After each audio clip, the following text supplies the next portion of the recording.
welcome to our video. Today we're going to show you what to do in Rome for 3 days. This itinerary of ours of 3 days in Rome might fit to many, but not to everyone, because it depends on your needs, on your preferences. It depends if you have already been to Rome, because this video mainly fits to first-time travelers.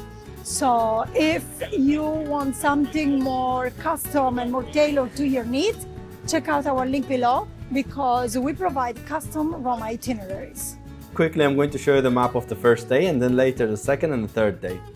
So the map of the first day in total is 2.8 kilometers and it's all done on foot, so make sure to wear comfortable shoes. The very first stop in the morning is the Vatican museums.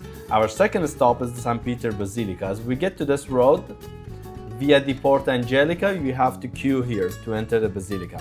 After visiting Basilica, we are gonna come here, get out on St. Peter's Square. So the third stop is St. Peter's Square. After visiting St. Peter's Square, by then it's going to be lunchtime. There are many restaurants in the area. We are going to link some of the best ones in the description. You can have lunch and go back to your hotel and rest if that's what you want. And in the afternoon, the fourth stop is Castel Sant'Angelo. After visiting Castel Sant'Angelo, we are gonna move toward Sant'Angelo Bridge, which is right in front of the Castel Sant'Angelo. There are beautiful angels by Bernini and his students. So spend 10-20, half an hour there. And then we are going to move toward our last stop, which is Piazza Navona. Piazza Navona has 3 beautiful fountains that we are going to talk about them later. The lovely church of Sant'Agnese in Agone. And of course, if you still have time, you can visit underneath Piazza Navona, which is the Domitian Stadium. The entrance is right here.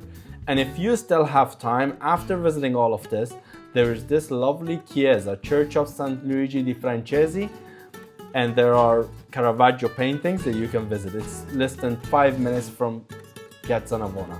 Let's do this. I hope you found the map helpful. And our first stop is the Vatican museums. So, on day 1, we are going to explore Vatican City. Ideally, you should start in the Vatican museums because it's one of the most crowded landmarks in Rome. So as you can see, we are in the Vatican museums in front at the entrance. There is a huge queue. We are still low season because we are still in February, but the queue is very big. Bigger than in February, this time bigger than last year's, because this year is the Jubilee. This is the queue of the people who have already the ticket. On the other side is the queue of people who without the ticket. The difference between the two, those with or without the ticket, is those with the ticket, they have a confirmation that they enter. Those without the ticket, once they are at the end of the queue, they don't know. If there is no space for that time anymore, they don't enter. So buying the ticket online beforehand, it gives you security that you actually enter on the time that you have the ticket. There are many ways to visit the Vatican museums. One, it's just this: you buy the tickets online and you arrive with the tickets and you explore the museums on your own. Or you can join a tour.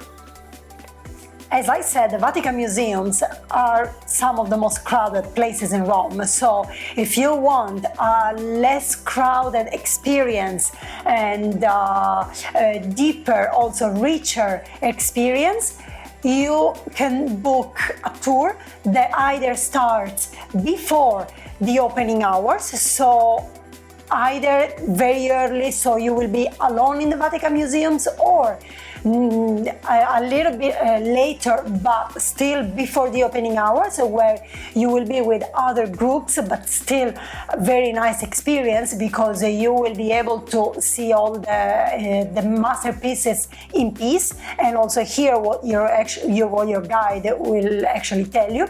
Or In the evening, after closing time, there are also private tours, private or semi-private tours that you can join, and that's at the evening experience, and it's also when the crowds are already gone. Is Vatican Museum open every day?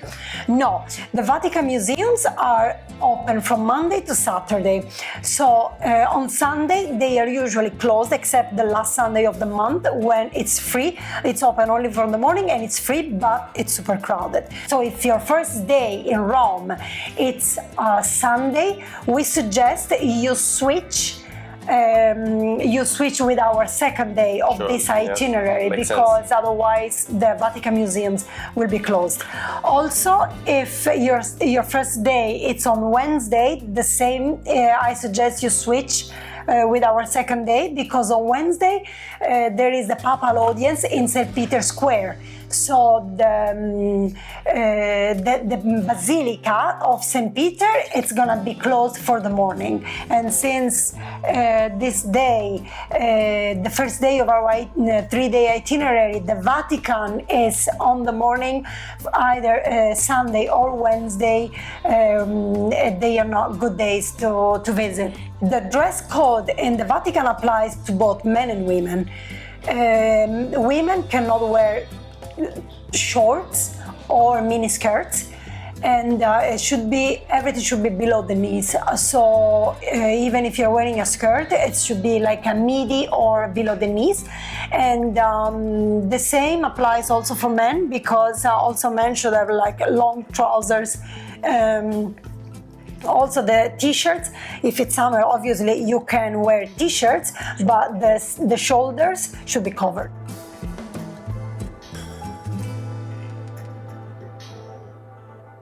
After the Vatican museums, you head to St. Peter's Square and Basilica. The second stop of our itinerary, St. Peter's Square and St. Peter Basilica, because the square is often forgotten. It's just used as the place for queuing to enter St. Peter Basilica, but actually also St. Peter's Square is a masterpiece.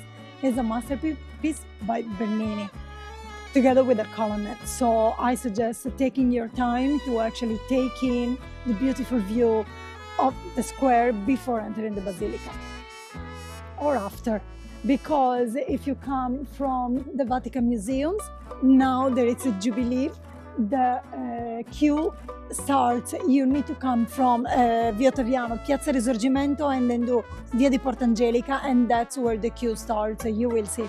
If you're doing this road, you will do the queue for the Basilica, St. Peter's Basilica. But if you want to enter the Holy Door, you will need to register from the official website of the Jubilee.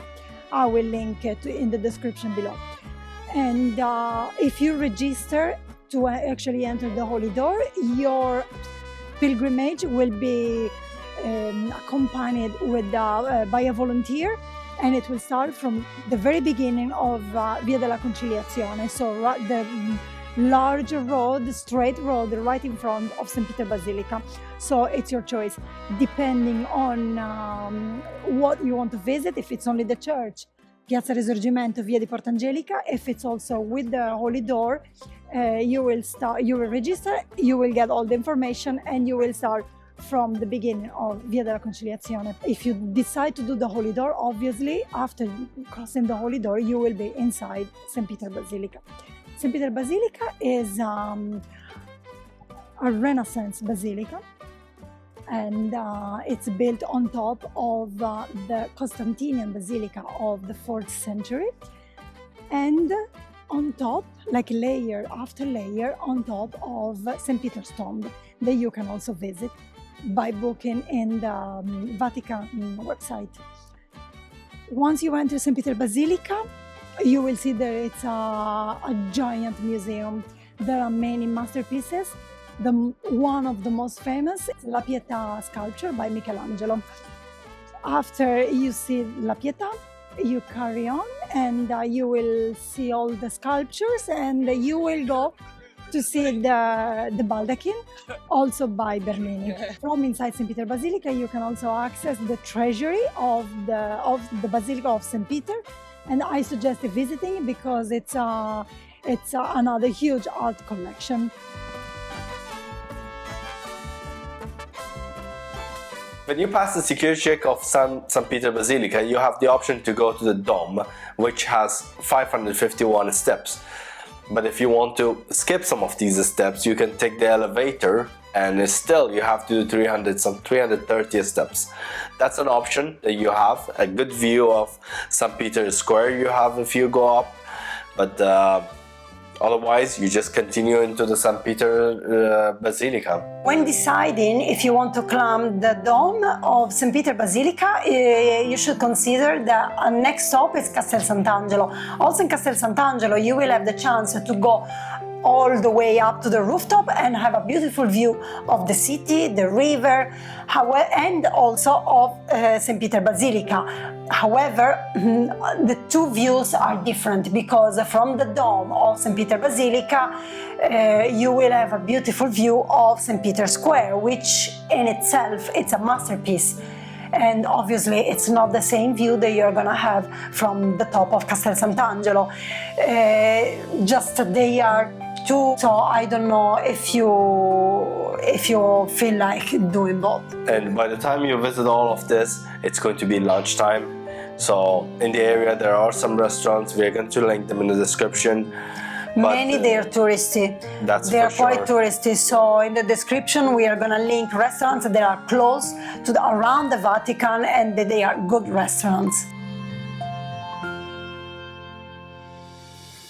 Our third stop of the first day of our itinerary will be Castel Sant'Angelo.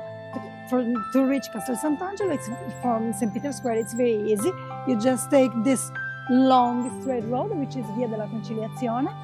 You will get to Piazza Pia, and right there on the left side you will see Castel Sant'Angelo. Now, let's go.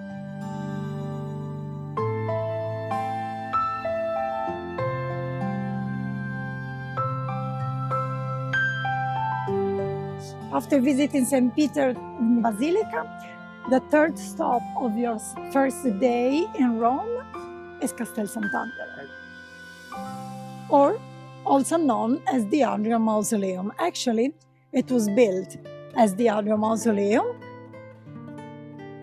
by the same Hadrian Emperor in 135 AD. But then throughout the centuries, it served so many functions and purposes that now it's a huge fortress turned into a museum that it's totally worth your time. Even though it's an iconic building to take photo of from Ponte Sant'Angelo Bridge, I suggest you take your time and actually enter and visit, because inside you will appreciate the different levels of history and architecture Rome was built on. You will see the tombs of the Emperor Hadrian, where the tomb was placed. Then you will also see, going up the stairs and the floors, you will see the different floors, you will see the apartments of the popes, different halls. Then up, you will be able to go all the way up for a beautiful view on the city, on the river, and on the St. Peter Basilica. So after Castel Sant'Angelo, our next stop and last stop for the day is Piazza Navona. To reach Piazza Navona, you will need to cross the river, because Piazza Navona is in the city center. And to cross the river, you are going to cross Ponte Sant'Angelo Bridge. Ponte Sant'Angelo is not just a bridge, it's one of the monumental bridges in Rome, and it's a masterpiece in itself.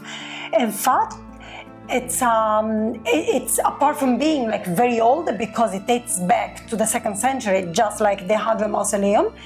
It was a theater of like countless events, so it bears a stormy history. But right now, what we see, it's the work of Bernini and his students.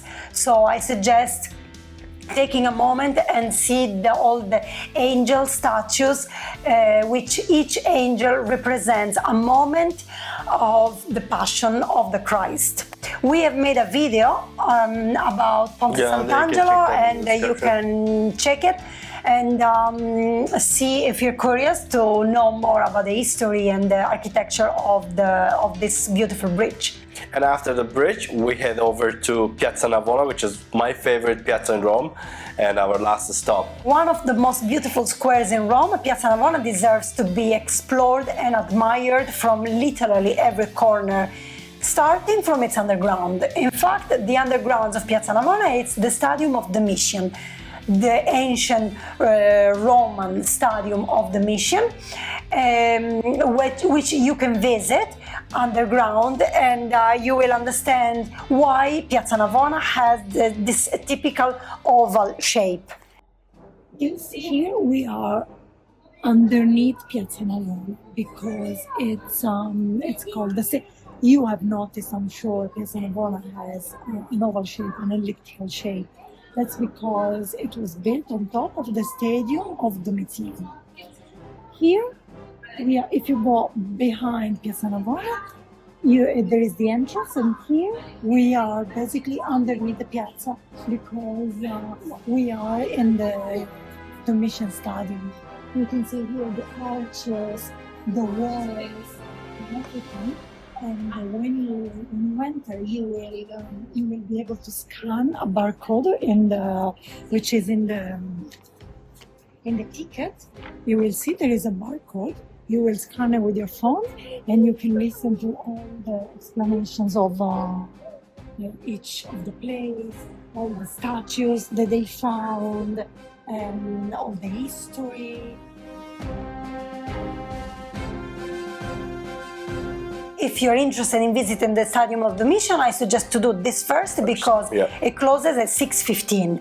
After the Domitian Stadium, you head to the piazza, to the actual piazza, and I suggest heading to roughly the middle of the piazza and visit the church of Sant'Agnese in Agone because it closes at 7. So I suggest not missing it because it's a masterpiece of Francesco Borromini, a Baroque church, and it's stunning, really beautiful. So I suggest visiting that one first, and then because the rest of the square, it's the fountains. And space, exactly, you can visit anytime because it's an open square. And after you visit the church of Sant'Agnese in Agone, once you're getting out, immediately right in front of you, you will have the Four Rivers Fountain.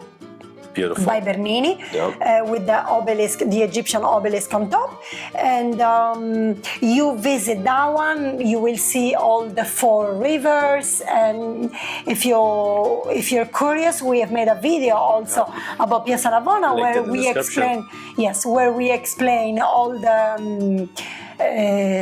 the history and the architecture of all the fountains. After the Four River Fountains, you can see the other two fountains on the two edges of Neptune and Moro fountains onto both ends, right? Yeah.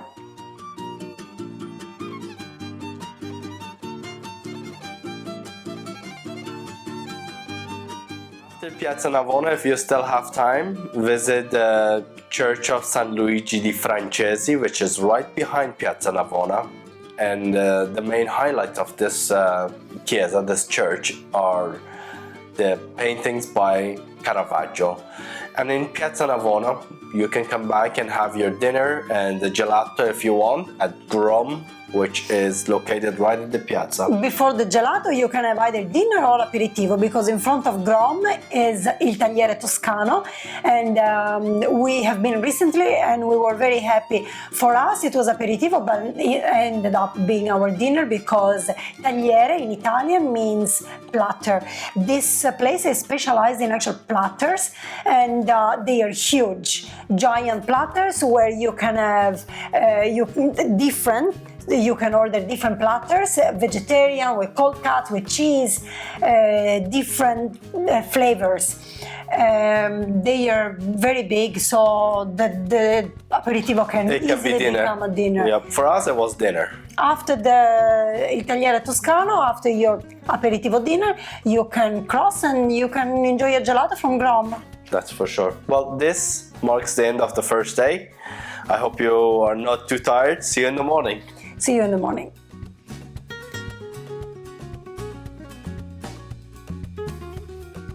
Very quickly, I'm going to show you the map of the second day.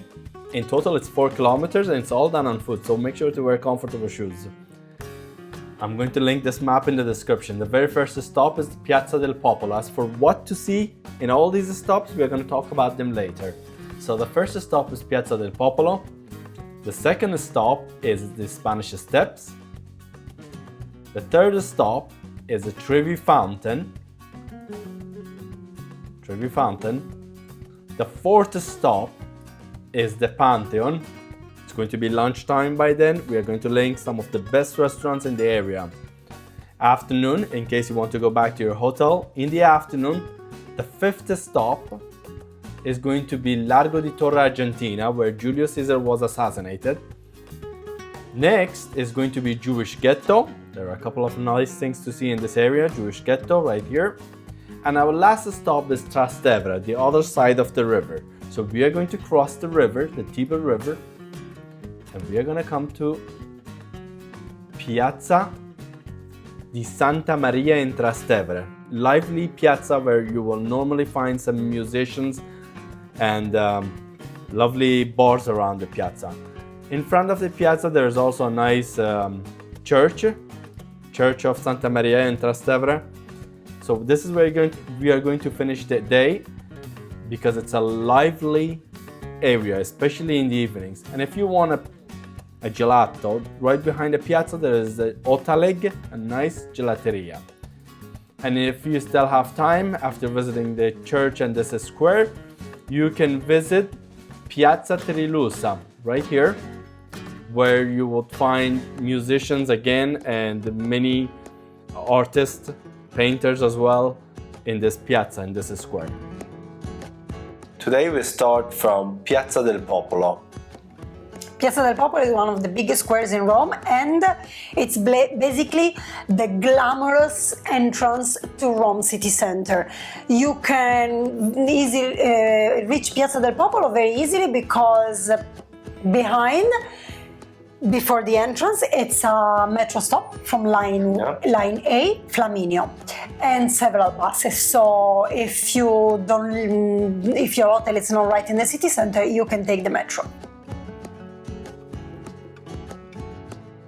This is Piazza del Popolo. Obviously, I suggest you take a moment to visit Piazza del Popolo because it has many landmarks, the fountains, this ancient Egyptian obelisk, Santa Maria del Popolo Basilica, and these two churches. They are known as twin churches because at first sight they might look identical, but they are not identical.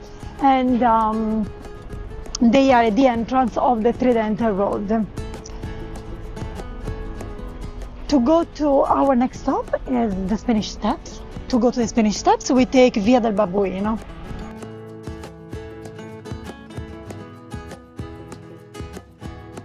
Between Piazza del Popolo and Spanish Steps, it's only less than 10 minutes walk, and it's a pleasant walk.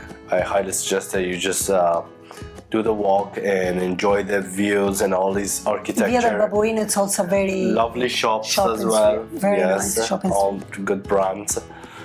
And you get to next stop, which is Piazza di Spagna and the Spanish Steps. The Spanish Steps, they really don't need much of an introduction because they are famous all over the world. I am sure you have seen at least one fashion show in the Spanish Steps. It's a monumental staircase that goes on top. You'll see on top the Church of Trinità dei Monti, and then on the bottom there is Piazza di Spagna with La Barcaccia fountain by Bernini, not Gian Lorenzo, Pietro Bernini, so the father of Gian Lorenzo Bernini, but there was also Gian Lorenzo Bernini working in it. It's pretty true that the apple doesn't fall that far from the tree. The father was such a great artist, and the son. He was. Gian Lorenzo Bernini is much more famous than his father, but yes, it was an artist family. Yes. you can, once you are in the Piazza di Spagna, I suggest, if you want, if you think you can do it, I suggest climbing the Spanish steps, and also to reach Trinità dei Monti, visit the church of Trinità dei Monti, and also see the view from the top of the Spanish steps. And normally you find the Spanish steps pretty crowded, and we have been there different times of the day. The only time I found it pretty empty was early morning at 4. Exactly. So don't expect to get there at 9 or 10 and see it empty. It's always going to be people taking pictures. Once you're done visiting the Spanish steps, our next stop is Trevi Fountain. It's less than 10 minutes walk from the Spanish steps. So all through the city center, so it's a very pleasant walk. Exactly. All the story, I know it's going to by be historical buildings. It's going to be crowded, and there's going to be taxis going back and forth, but the view is beautiful. So, and it's Rome. I don't complain. I love walking in the city center in Rome, despite all the crowds and all the traffic.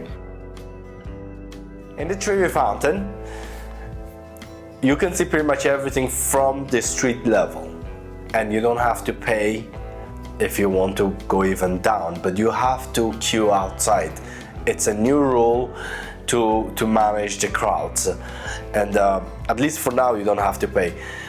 The queue goes, maybe in the future, we don't know. The queue goes pretty fast if you want to go and get close to the fountain level. Otherwise, you will see pretty much everything from outside. We have been to both levels, and the view is pretty similar. Of course, from down you will see the fountain. You will see closer. Of course, a closer look of the statues. Just don't be one of those guys that go there and stand for 10, 20, 30 minutes taking pictures, because there's a queue behind. There's a long queue. Yeah, so just think of others as well. In front of the Trevi Fountain, there's a nice gelato place, the Gelatis, in case you want to have another gelato. And on the right side, there is a lovely cafe bar, and I think it's called Al Forno. So in case you want to have a breakfast or you want to have a brunch, and that's a good place to try a snack. Yeah. If you find yourself around the Trevi Fountain for lunchtime, Baccano, it's very nice.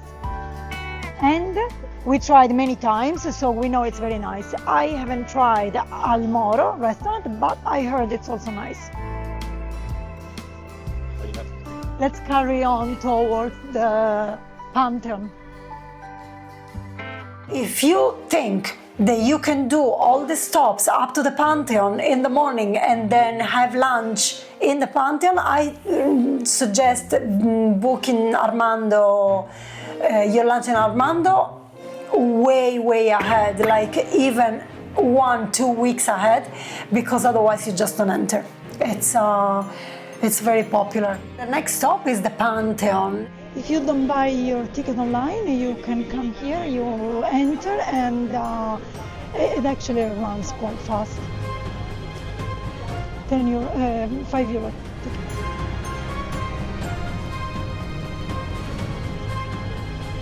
The door of the Pantheon is one of the most ancient in Rome, and it's the original door, and it's so well made, so perfect that even if it's so giant, so heavy, it can still be open and closed easily. It's the original door of the Pantheon, 1,000-year-old door.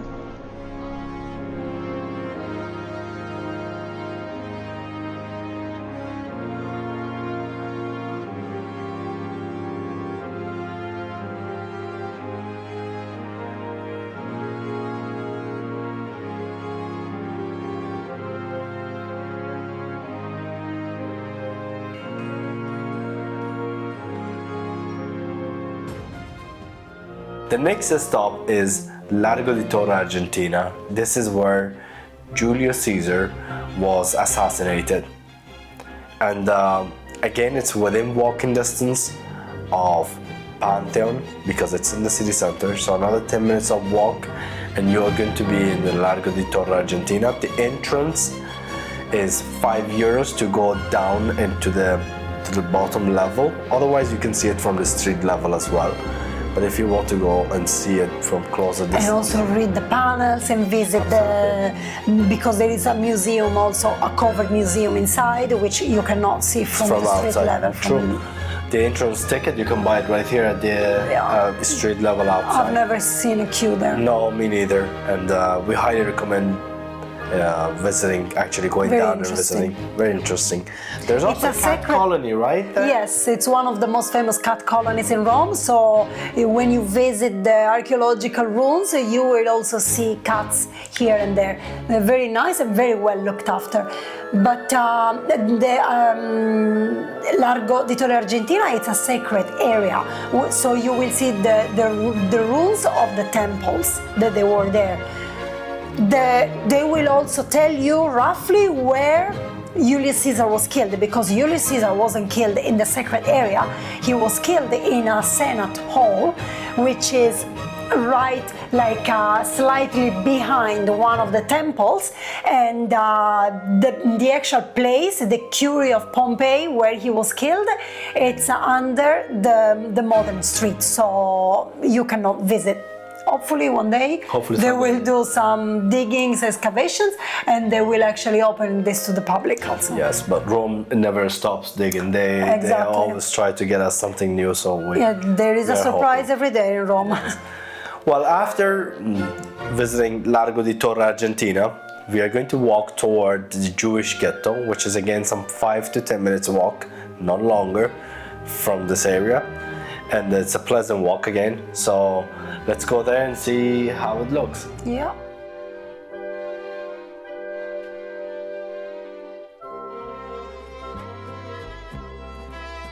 A must-see in your 3 days in Rome is the Jewish quarter.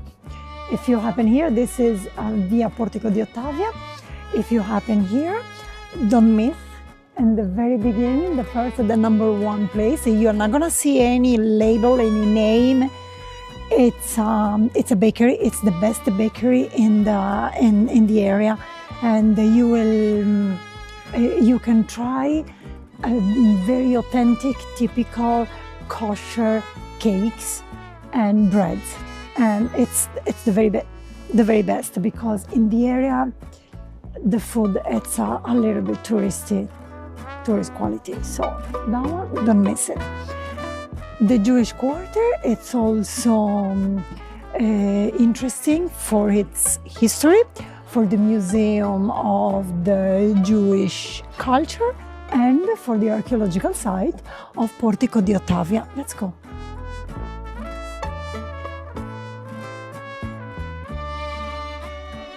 Today it's Saturday, so many places in the Jewish ghetto, obviously they are closed, because Saturday it's the holiday of the week for the Jews.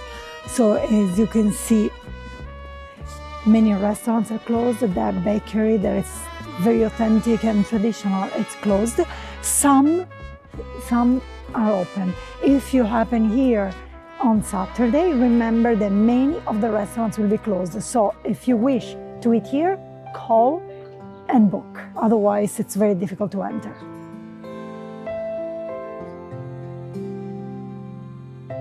This is the Portico di Ottavia in the Jewish quarter. From here, you have a beautiful view of the arch, and right there, the archaeological ruins that you see, they are the Teatro Marcello. If you go in front of the Portico di Ottavia, there is actually a passageway where you can cross and get to Teatro di Marcello. And I completely suggest, because they are part of the same archaeological site, very ancient, like Augustus time, and very well kept, perfectly kept. You go up in here, you take the wooden boardwalk, then you walk to the church.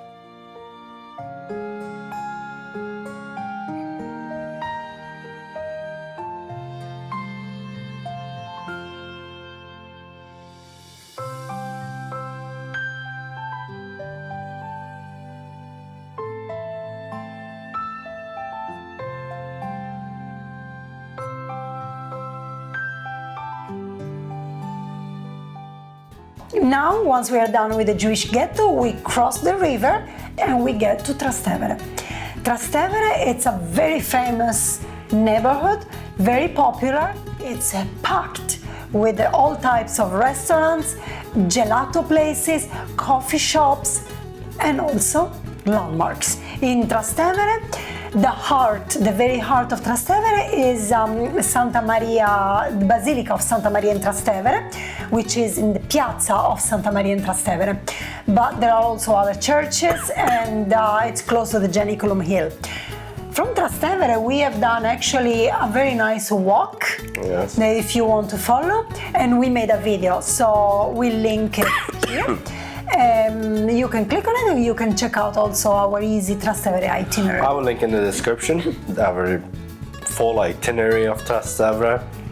But in Trastevere, aside from the Basilica and the square, the whole area is very lively in the evening. That's why we added it in the evening, the last part of our day, because you will see musicians, you will see painters, artists, and it's a very nice area to have both dinner, aperitivo, or gelato. A drink, or gelato, it's Yeah. really complete. In Trastevere, if you still feel like it, there is a very lovely spot where you have a good view of Rome and also a lovely fountain.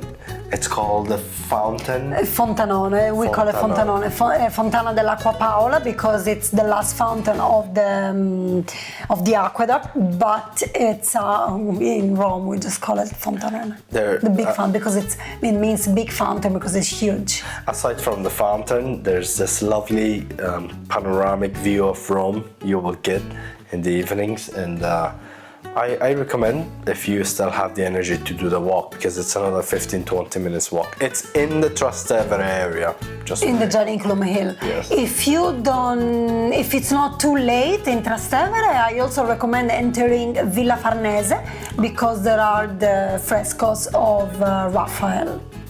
Then there is Totally. in front the Galleria Corsini, which is another museum full of artwork. Check the link in the description. You will see our full video for this Trastevere area, a full itinerary we did in the neighborhood. And, So it's dinner time. yeah, For dinner, you are spoiled for choice, because you can decide to have dinner in Trastevere, or just cross a bridge and you have dinner in the Tiber Island, full of restaurants, or cross again, you have dinner in the Jewish quarter, which also is full of restaurants. a very good one is, there are many, one of my favorites for pizza is Le Elementare. They have these Roman style tin pizzas and very tasty, good ingredients. And there's another one, it's not pizza, but they mainly serve Roman foods and pasta. It's eggs, right? Yeah, eggs, because it's specialized in eggs. Yeah. Every one of their dishes contain eggs.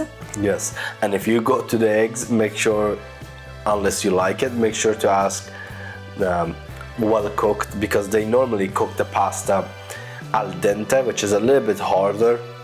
Not hard, just harder than what I like it. Some people do, some don't. When I go there, I ask them if they can cook it a little bit more. They know, they totally know. But if you don't ask them, they will just make it al dente, which is still nice, but it depends on the person. Yeah. Well, I hope you enjoyed the second day of itinerary, and see you tomorrow. Good night. Good night. Good morning, welcome to the third day and the last day of our itinerary. Very quickly, I'm going to show you on the map what we are going to do. The very first stop is the Colosseum. After visiting the Colosseum in the morning, we are going to visit the Roman Forum, this area, and the Palatine Hill, all this area. They are all included in the same ticket of the Colosseum. Once you visit all these three, Roman Forum, Colosseum, Roman Forum, and Palatine Hill, it's going to be lunchtime, so we are going to link some of the nicest restaurants in the area that you can try. In case you want to go back to your hotel, you can go back to your hotel and rest and relax. And in the afternoon, we are going to visit the Baths of Caracalla, Terme di Caracalla. After visiting Terme di Caracalla in the afternoon, we are going to go to Basilica of San Giovanni in Laterano. Right here. So this is going to be our fourth stop. After visiting the Basilica of San Giovanni in Laterano, we are going to go visit another beautiful church basilica, which is called Basilica of San Clemente. The basilica is free to visit, but under basilica is paid, and you will buy the ticket right at the entrance. It's very much worth it. Now let's do this. I hope you found the map helpful. It's all done on foot, so make sure again to wear comfortable shoes and comfortable clothes. So the very first thing that we are going to visit is the iconic Colosseum. Colosseum. Today we will focus on ancient Rome. So the Colosseum is a must, especially if it's your first time in Rome and if you don't mind queues, because also the Colosseum, just like the Vatican museums, it's one of the most popular and most crowded landmarks in Rome. That's why, again, just like the Vatican museums, I suggest planning ahead and properly for your visit to the Colosseum. Can they buy the ticket directly from the website, official website? Yes, they have. The Colosseum has they have released recently their new ticketing system, and you can buy the ticket directly with them. But they open the tickets 1 month before, so Now you we are cannot. in March. We can buy it for April. Now you cannot. For example, now in March you cannot buy for July. They open a month before, but make sure you monitor the opening, because the Colosseum tickets, especially from the original, the official website, they sell out very quickly. So in the official website, you can choose the different types of tickets. Sure. If you want to visit only the Colosseum, if you want to visit the super sites, if you want to visit, arena. if you want to include the arena, if you want to include also like a full ticket, Colosseum, Roman Forum and Palatine Hill, which I think it's the best option, along with also the super sites. Or if maybe it's not your first time in Rome, or maybe you're not interested in the Colosseum, you want to visit only the Roman Forum and Palatine Hill, that's also an option. Can they also buy the ticket directly at the entrance in case they can buy it online now? Very risky, especially for the Colosseum, because the queue is huge. What you can do is you can buy the ticket for the Roman Forum on the site. But two tips. One, not from the entrance that it's right in front of the Colosseum, because that's usually the longest queue. You take Via dei Fori Imperiali, and you will see, at some point you will see on your left the entrance to the Roman Forum. So there you can buy your ticket for the Roman Forum and Palatine Hill. How about we just go there and watch you say it right there? Exactly, we've been there. Let's go. Yeah, let's go. From your entrance here, the winter time, they close at 3:30. You can buy the ticket for the Roman Forum and Palatine Hill for €18. But then you can also they also sell the tickets, Roman Forum, Palatine Hill, plus the Colosseum, but they finish very quickly. So you need to come in the morning by 11 top to buy the ticket. That includes also the Colosseum. Okay, now that you saw Angela saying where to buy it and your option there, in case you didn't buy already your ticket from the official website online in advance, that's another option you have. Yeah. After the Colosseum and Roman Forum, likely it's lunchtime, because these are very big archaeological sites. So lunchtime around the Colosseum, there are many options. It's full of restaurants. Some are a little bit touristy. One that I particularly like, it's Fuorinorma. It's specialized in sandwiches, but they are gourmet sandwiches. The filling of the sandwiches is really, really high quality. Both the bread and the fillings, very good quality. And for everyone, because if you're vegetarian, they have the options for everyone. Or if you prefer a more high-end option for your lunch, you can go to Via Labicano, Palazzo Manfredi. It's a 5-star hotel, and their restaurant is Aroma Restaurant. It's a delicious, very high-end and gorgeous view. Our next stop is the Caracalla Baths, the Terme of Caracalla. It's 1 metro stop from the Colosseum. So you can go with the metro from Colosseum to Circo Massimo station, and then from the Circo Massimo metro station to Caracalla Baths. It's a 5 minutes walk, or you can just walk from the Colosseum area, from the Roman Forum area. You can walk to the Terme of Caracalla, and it's one of my favorite places because it's not as crowded as many of the landmarks in Rome. We've been recently and we didn't find any queue. We just showed up, entered. We didn't book our ticket online because we knew there was no queue, because everybody was queuing for the Colosseum. True. And the Caracalla Baths, I think, apart from being very well preserved, I think it's a very important site to visit, because yes, the Colosseum is stunning, spectacular and famous, and it was the center of many movies, but the Colosseum was an amphitheater where shows would take place. The Caracalla Baths, they were a daily routine place for Romans, because there were public baths. This is where the Romans would actually go to wash, to relax, to do physical exercise, because there were also gyms, to meet with each other and to chit-chat, talk even about business. So the Caracalla Baths, they were actually a very important hub for the life, the daily life, the social life of the Romans. Check out the description and I will link it there, the full video of Caracalla Baths. So you have a hint about the place? Yes. So now after the Caracalla Baths, our next stop is San Giovanni in Laterano Basilica.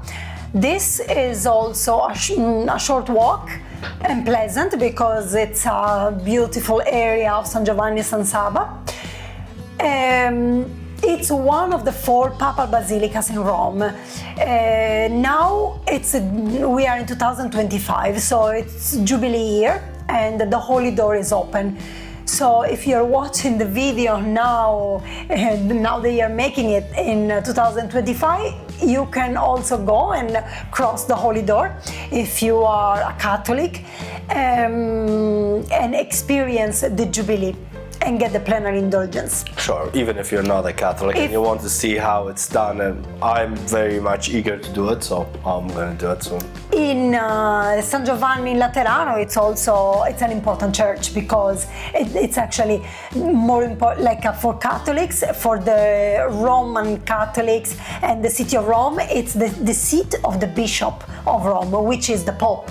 And so for the actual Catholic Church, it's more important than the same St. Peter Basilica. And it was the original residence of the Pope, because before moving to the Vatican, the Pope would stay in the Lateran Palace, which is near the San Giovanni Laterano Basilica. From here you can walk to San Clemente Basilica. I know in the beginning of the video I said that this last day of your itinerary was focused on ancient Rome, so you might be wondering, hey, why Basilica? Actually, San Clemente Basilica, why so many basilicas? Actually, in San Clemente Basilica, once you enter, you see your first sight is the Basilica on the modern day street level, but then you go down and you see an early Christian basilica, and you keep going down and you will be walking in an ancient Roman neighborhood, because you will see the tiny streets and you will see an ancient Mitra temple, Yes. the ancient mint of Rome, and the whole neighborhood. You will appreciate the tiny, tiny narrowness of the alleys of ancient Rome. Sadly, in this part of the Basilica, you're not allowed to take videos. So you can take pictures, as far as I remember, but videos you're not going to be able to do it. By the time you visit San Clemente Basilica, it's going to be dinner time, and there are many good restaurants in the area that you can try. There is a nice pizza place right close to San Clemente Basilica. It's called the Lirioni. It's open only for dinner, and if you're craving pizza, this is a great option. Otherwise, you can go back towards the Colosseum. Maybe try the restaurant we recommended for lunch. If you haven't tried for lunch, you can pamper yourself with a very nice gourmet dinner in the high-end restaurant of Palazzo Manfredi, the 5-star hotel, which is Aroma.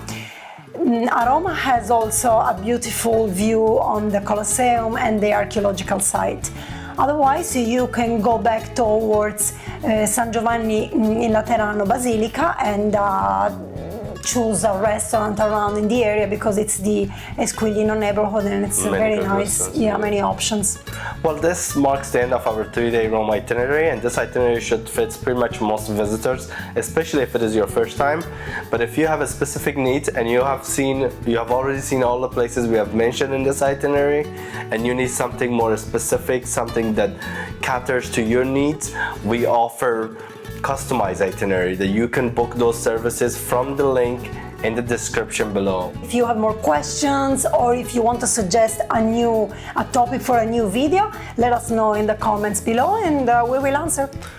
And if you want more information about Rome, make sure to visit our website, romeactually.com, where we regularly update with travel tips, guides, and information about Rome. True. See you in the next video. Arrivederci.